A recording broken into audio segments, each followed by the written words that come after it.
Hey everyone, and welcome to GDoC Rewind from Game Devs of Color. We're digging into over a decade of incredible GDoCExpo talks and bringing some of our favorite conversations directly to your ears, featuring developers sharing real insight into making games, building community, navigating the industry, and so much more. This season, Surviving the Industry explores what it means to build a sustainable life and career in games, from burnout and layoffs to community care, resilience, and healing.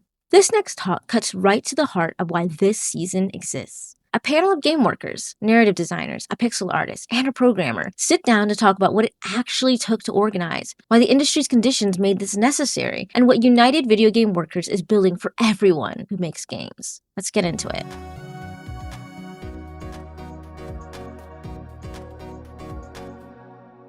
Welcome everyone, my name is Roland and I will be your moderator for this talk. I have with me three of my fellow labor organizers and we'll be sharing some of our experiences in the game industry, how those experiences led us to this new initiative, why we fight, and how you can get involved. With this talk, we're hoping to provide an idea of what it means to be an organizer in games for those interested in taking the plunge and for those who already have to either commiserate or celebrate our stories. Now first, some context, and I am not going to sugarcoat it, it is rough out there. Whether we're talking AAA studios or small indie dev shops, the last couple of years have been a nightmare for anyone trying to make a living in games. No doubt you've heard the stories. Mass layoffs, studio closures, crunch, pay disparities, harassment from management, and hostile fan bases. And I don't linger on the stories simply to be a doomer about the state of the industry, but instead to beg the question, what is to be done? Our answer? Allow us to introduce United Video Game Workers.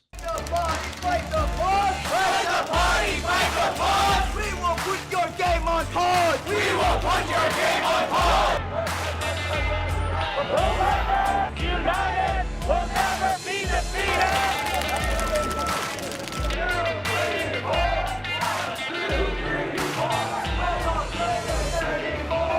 We are a direct join industry-wide union. That means this is a place for AAA workers, small studio workers, freelancers.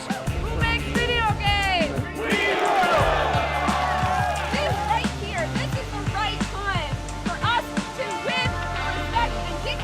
We deserve.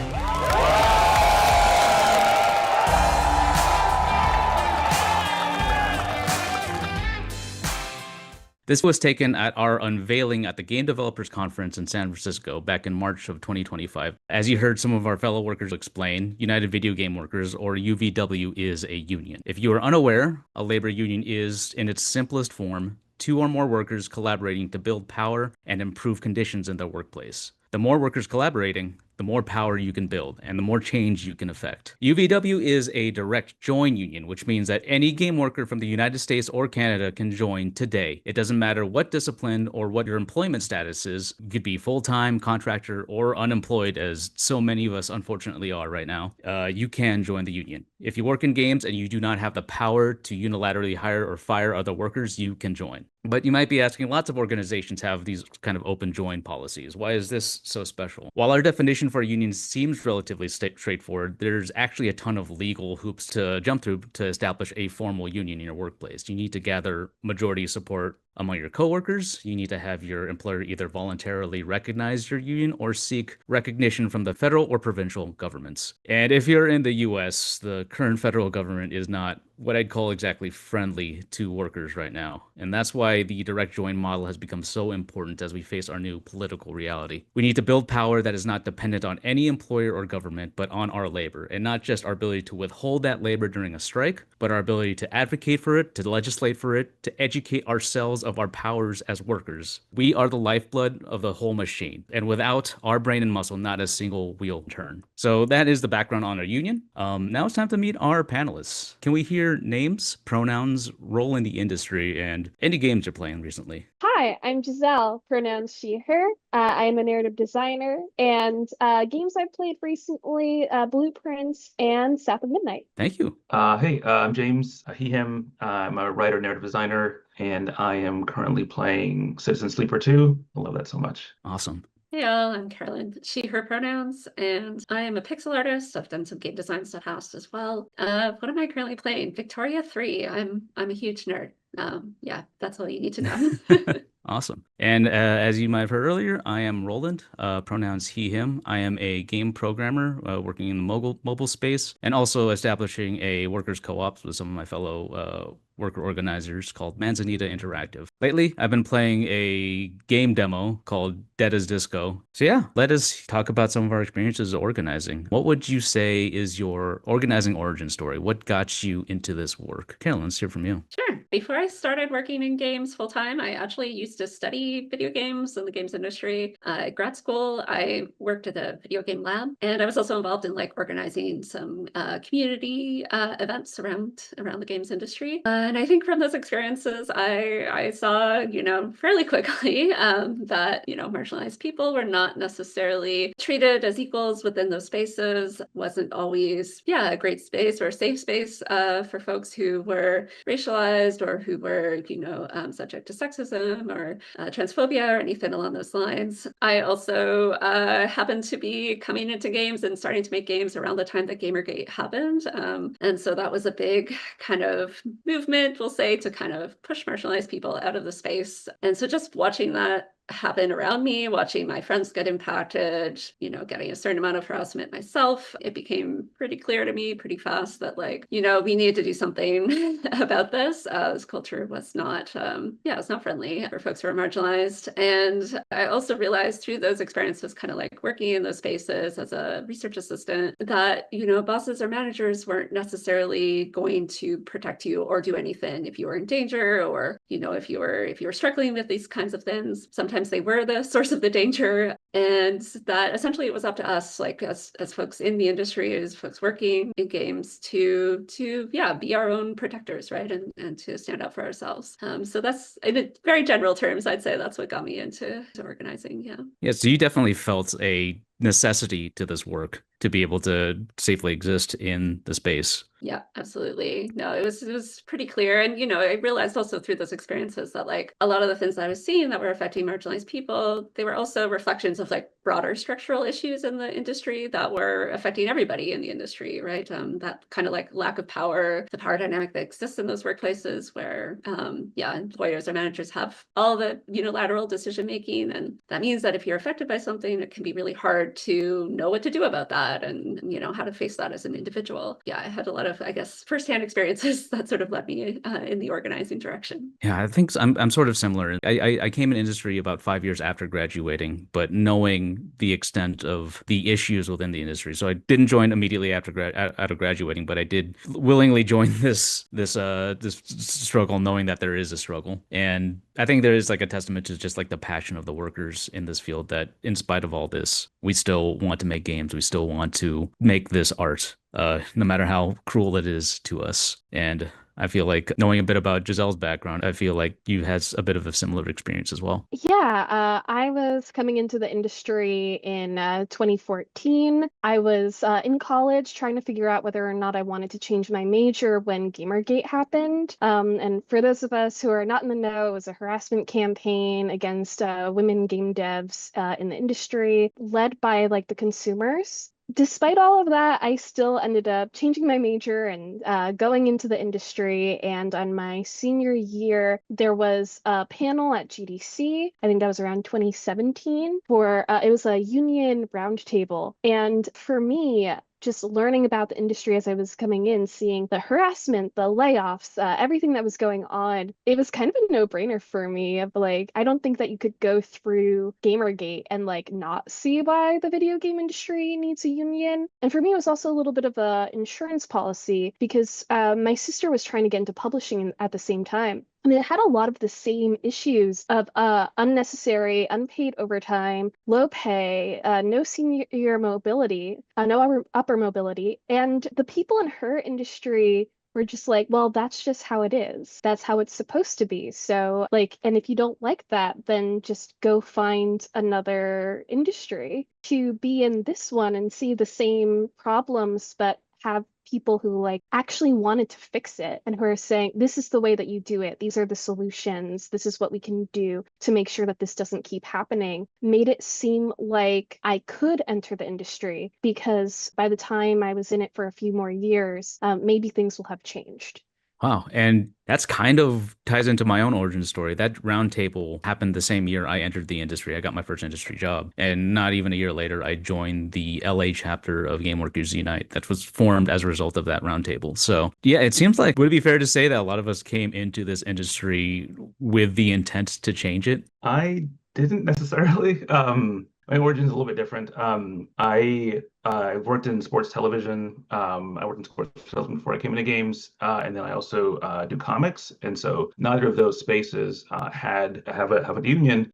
There are unions in television, but sports TV doesn't have like an overall union kind of thing. And so I was not unfamiliar with unions, but just hadn't experienced either one in either space. And kind of to your point a bit about your sister Zell, like in publishing, like comics is similar. There wasn't like a union to cover people who write and draw these books and so on. And around the same time, I had friends who worked in games, and I was listening to a podcast. It was Waypoint, which is no longer a thing, but it's technically still Remap Radio. But they talked about labor issues a lot in games, which is a thing that like I'd never really heard people talking about at that point. And so I was listening to a lot of that. And so as I was able to kind of move into games, that was in the back of my mind, like, there's not a union for games, like, and there's, these huge projects that like require so many people who oftentimes weren't getting credit for work and were doing long hours and crunch and so on. These things, these issues that I was aware of kind of coming in with that. And so when I got in, like, I was like, okay, is there something I can do to kind of, make those steps, take those steps, whatever. And like, I was trying to keep an eye on that stuff. And I had friends who were,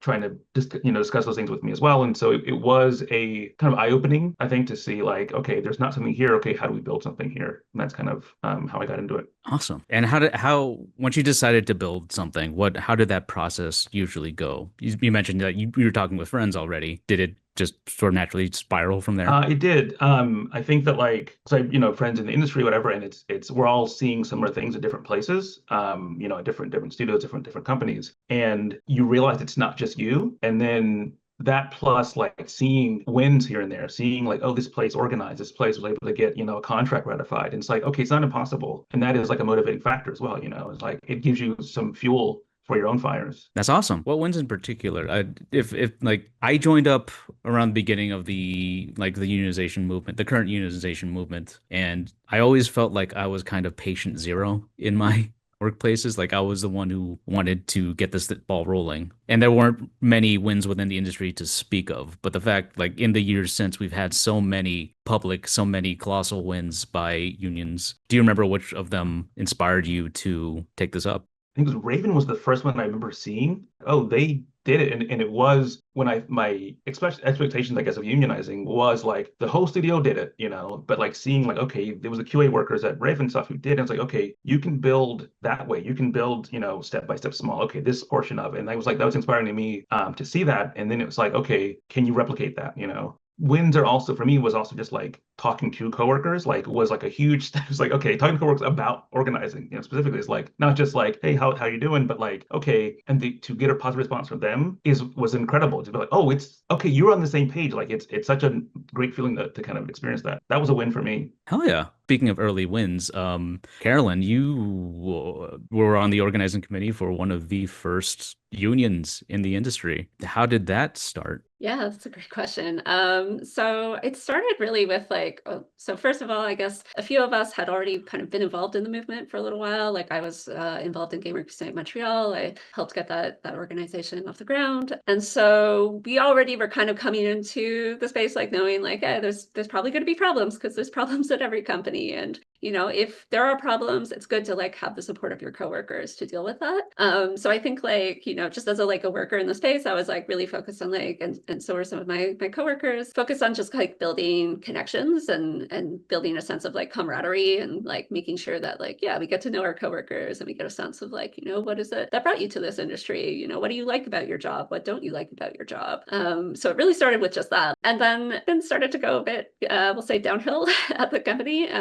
The project that I was on, our boss announced one day that it was going to get canceled, that people were going to get laid off. And I think luckily, because we had built a bit of that foundation, as soon as that happened, we were immediately like, oh, we've got to reach out to our coworkers about this and like let them know, what's happening. And we did, and people were incredibly supportive. And I think because again, we had like already some of those bonds built, their first question was like, well, what can I do? How do I help? And so we started talking about organizing and like, saying like, oh, we don't like how this decision was just made unilaterally without us having any say, any notice really. And so we started talking about, well, let's try to organize and like see what we can do, for the folks who are going to be impacted, and also make sure that like this doesn't happen again, essentially. And there were lots of things that we liked about the job as well. So part of the focus was just like, let's try to like make sure that those, benefits or the things that we enjoy about it, that's locked in, right? And that's something that like we know is going to stay for the long term. And so we started, talking to each other. We started having meetings with CWA, the Communication Workers of America, just to like learn more about,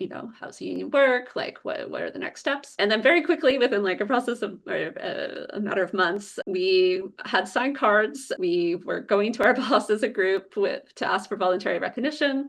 We had 100% support from all of our coworkers, which was amazing and beautiful. We're also like a fully remote studio spread across Canada and the US. So it was not like what most people would imagine would be like the first, case for organizing, I guess. There were a lot of challenges, but yeah, I think it was really like just us coming together to support each other. And that's how we decided to ask for voluntary recognition and get certified. And I know for certain that victory kind of resounded throughout the rest of the industry. And the contract that you drafted for that campaign made its way into other union campaigns contracts as well.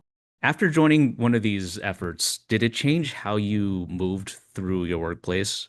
Yeah, I think I'm a pretty naturally extroverted person, but I'm also like anxious and I don't want to bother anybody, especially like in a remote setting. It's kind of awkward, I guess, but being kind of part of efforts like this made me more confident in doing that and just like figuring out how to strike up conversations with people. I feel like a lot of times we are kept siloed where we work with the people who are directly around us, who have the exact same titles or related titles as us. But yeah, I think that learning how to organize just changed things in how I approached people. Yeah, absolutely. Absolutely the same for me. Like breaking through the isolation is so important. And I also feel like it just made me more attuned to, the needs of my coworkers, like, what they wanted to get out of work, out of, life. And I think it made me a better person in a lot of ways, like better able to navigate conflict, braver about reaching out and being vulnerable with people. We're all messy humans, and it's like, that's really hard sometimes. So having some kind of purpose or sense of like, oh yeah, we're doing this for a cause, like that really helps to kind of like push you a little bit out of your comfort zone in a way that I think ultimately, helps you grow and learn. Thank you. Thank you, everybody. That's a beautiful note to end on. So like we're super excited about what the future holds for United Video Game Workers and the labor movement as a whole. We're facing some pretty intense opposition from our current political reality, but I'm sure with the communities we build and the collective strength we gather, we'll be able to weather this storm together. If you would like to join UVW, you could find us at uvw-cwa.org. You could also follow us on Blue Sky or Instagram at these handles. Shout out to our future selves. And thank you for joining our talk. That was Roland Quiros, James F. Wright, Carolyn Jong, and Giselle Francis on the road to organizing in games and why none of us should have to go it alone. If you want to learn more or join United Video Game Workers, you can find them at uvw-cwa.org. You've been listening to GDoC Rewind from Game Devs of Color. Discover more talks, resources, and upcoming events at gamedevsofcolor.org. Share the episode and subscribe wherever you listen to podcasts. Thanks so much for listening, and we'll see you next time.